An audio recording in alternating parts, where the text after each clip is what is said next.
Today, Foxboro woke up different. An unexpected decision on offense, worrying signs on defense, a trade possibility that could shake up the entire board, and an under-the-radar name finding his voice in the locker room. None of this is exaggeration. There's a change of course, a revised strategy, and direct impact on Sunday's plan. Are you ready for surprises, tension, and no-filter analysis? Because a few certainties fell apart, and new opportunities popped up for anyone ready to act fast. No sugarcoating. You won't believe what we've got today. So sit down, drop a like, and let's dive straight into the news. On a quiet Saturday, the noise came from where no one expected. The New England Patriots decided to turn the page on a recent high-end investment. Before any labels, face the domino effect. A target drafted to speed up Drake May's adaptation leaves the project. The quarterback's development plan needs a rewrite, and the internal message is crystal clear. Availability and immediate impact matter more than draft status. Good camp? Yes. Big expectations? Plenty. But the season doesn't wait for promises. When the calendar tightens and the margin for error shrinks, tough calls win. That's exactly what happened, with a trade that changes the conversation on offense and in the locker room. Jalen Polk was traded to the New Orleans Saints along with a 2028 seventh-round pick in exchange for a 2027 sixth, according to The Athletic. For a player selected at the top of the second round, it's a hard pivot. Polk arrived with a reliable target tag but ran into a brutal stretch. Shoulder surgery in the offseason, another issue in the preseason, and in the end, injured reserve that shut down his year. On the field, it was 12 catches for 87 yards and 2 touchdowns, production short of the billing. In New Orleans, he gets a reset. In Foxboro, the lesson is that the plan has to fit the team's clock and especially the player's body. It stings, but it explains the urgency. May needs available targets now. The wound hurts more when you remember the path to this point. The Patriots traded down from number 34 to get Polk, and that number 34 turned into Ladd McConkey, now starring in Los Angeles with veteran-level volume and efficiency. The comparison is inevitable and painful. Was it evaluation or execution? Old ghosts resurface. Tyquan Thornton, N'Keal Harry, and fans go back to debating profile, separation, and wide receiver projection. Not everything is a repeat, though. The correction came early. Instead of dragging along an asset with no horizon, the front office takes the opportunity cost, cleans up the roster picture, and reallocates capital. Does it bother you that the return is just a 2027 sixth? I get it. But would you rather stick with inertia and slow your quarterback's development? The 2024 class context weighs a ton. Between cuts, trades, and injuries, only Drake May and O.L. Wallace remain on the active roster. That changes the offense's storyboard. Demario Douglas is likely to soak up even more volume as the primary separator, while the rest of the perimeter fights for snaps to become trustworthy targets in the rookie's quick reads. The blueprint calls for rhythm, efficient short routes, and controlled yak to keep the season on schedule. The staff needs to decide whether to hunt an immediate external solution or double down on internal growth with more 12 personnel,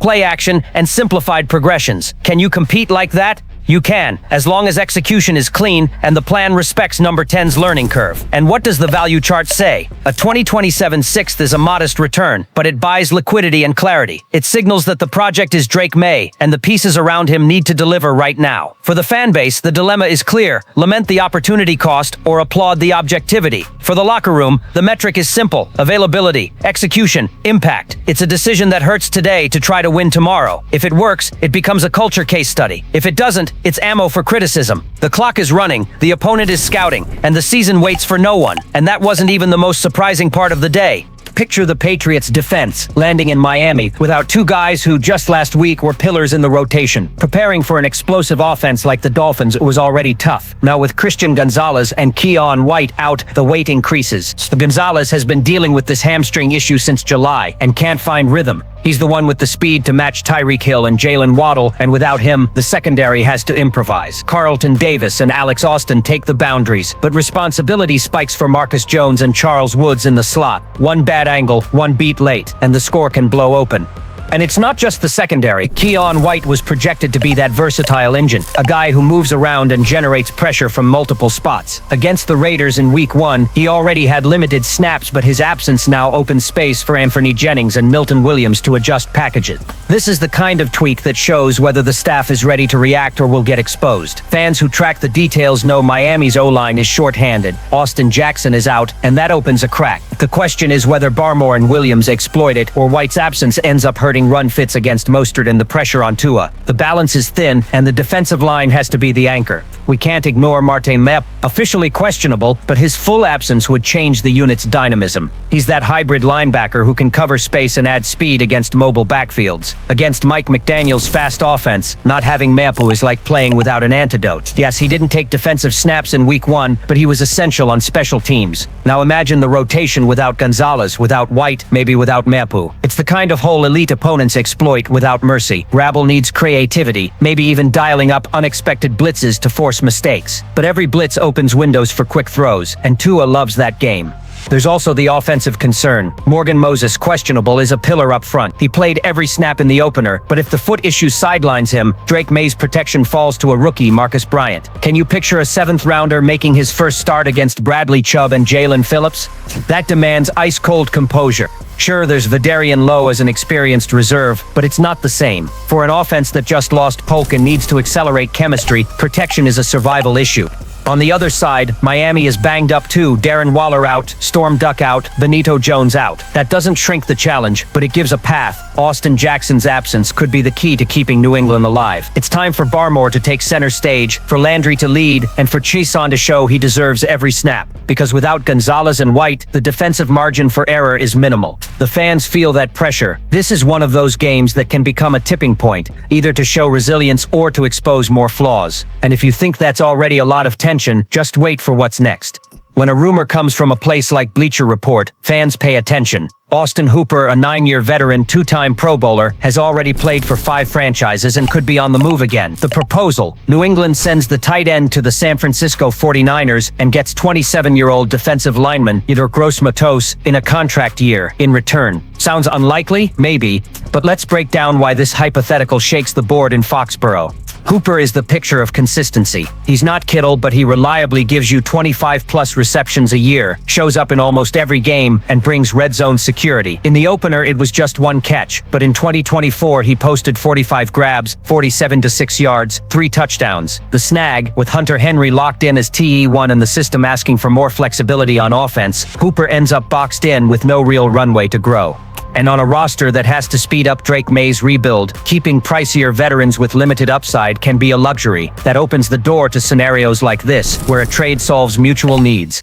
On the other side, San Francisco is without George Kittle, at least temporarily. His trip to injured reserve leaves a massive hole in Kyle Shanahan's system, which leans on tight ends for blocking and creating mismatches. Hooper isn't Kittle, but he's reliable, durable, and understands complex systems. For a Super Bowl mode team, you can't depend solely on rookies or inexperienced reserves. In other words, it makes sense. They get immediate stability without compromising the future, since Hooper is in the later stage of his career. And what about the Patriots? Here's where it gets interesting. Gross-Matos may not be a star, but he's productive. 10 quarterback hits, 7 tackles for loss, and 4.5 sacks in 2023, followed by solid numbers in 2024 with San Francisco. For a defense that just lost Kikorian White for now and needs front rotation, adding a physical body with recent impact history is instant help. And if the deal comes with an expiring contract, it's a low-risk play. If he hits, extend him. If not, you turn a surplus piece into a useful swing. Fans will split. Some will say, why give up a steady weapon for May right now? Others will counter. More snaps for Henry, more space for young tight ends, and the defense gets stronger where it needs it. That kind of debate is gold for measuring the rebuild's direction. Because in the end, everything revolves around Drake May. The offense must be designed to accelerate his development, not to hold on to pieces that no longer fit. If a move like this brings balance to the other side of the ball, it can be the unpopular decision that pays off later. And in the background, the message is the same. No veteran sits above the rebuild strategy. If the fit isn't immediate, the front office hunts value elsewhere. It's pure pragmatism, even if it hurts to see a trusted name leave. That's the dilemma for every fan base in transition. Accept the cold cut for a better tomorrow, or cling to names that offer a minimum of stability today. Which path would you choose? Because believe me, this saga isn't over. And if this scenario already shakes the board, wait until you hear who's becoming a voice in the locker room. While some players wear the C on their chest, others win the room with quiet impact and timely actions. K'Lavon Chaisson is exactly that kind of piece. He arrived without hype, but in his very first game he wore an honorary captain's patch, rare for someone who just landed in Foxboro. And the most striking detail wasn't the half-sack against the Raiders, but the behind-the-scenes clip. Chaisson gathering teammates, raising the volume, and delivering a message of resilience right after the loss. That gesture weighs more than a lot of box score stats. Chaisson carries a resume that commands respect. A first-rounder out of LSU and part of that legendary 2019 squad, he rode highs and lows in Jacksonville, found a new gear in Las Vegas, and now fits alongside Harold Landry. The defensive line already showed teeth, 4 sacks in the opener, tied for third most in the league. Within that group, Chasson isn't just another pass rusher. He represents depth, rotation, and above all, a strong voice. For a rebuilding roster with rookies still adjusting, having a veteran who doesn't need the official patch to lead is a valuable asset. And there's more. The context favors his rise, and Fernie Jennings was a healthy scratch in week 1. If that trend continues, Chasson gets snaps, gets confidence, and can turn opportunity into production. His ceiling, more than setting a new career high over 5 sacks. The real impact could be becoming the bridge between vets and rookies on the field and off it. On a defense that has to compensate for the absence of Gonzalez and White, every well-executed snap is crucial, and Chasson is ready to be more than just production. The fans feel it. There's something contagious about seeing a newcomer take responsibility and bring energy. If he stays steady and widens his impact, he could become one of this season's great under-the-radar finds. Rebuilds aren't built only on high draft picks or splashy signings. They're built on unexpected leaders who pull the group forward. And in that sense, Chasson has already shown he doesn't need stitched-on letters to be a reference point. The question is simple. Are we looking at one of the most important unofficial leaders in the 2025 locker room? Today we saw a team that doesn't shy away from hard decisions. Polk's exit reorganizes the plan for Drake May. The absences of Gonzalez and White demand creativity against Miami. A rumor involving Hooper and Gross Matos exposes the front office's pragmatism, and Chasson shows that leadership also comes from players still fighting for space. Drop a comment, hit like, share with another fan, and subscribe, because tomorrow we'll have a tactical breakdown and who knows, maybe another unexpected move. For Sunday, what matters most in Miami, protecting our rookie, dialing up the pressure on Tua, or pushing for an urgent reinforcement up front right now.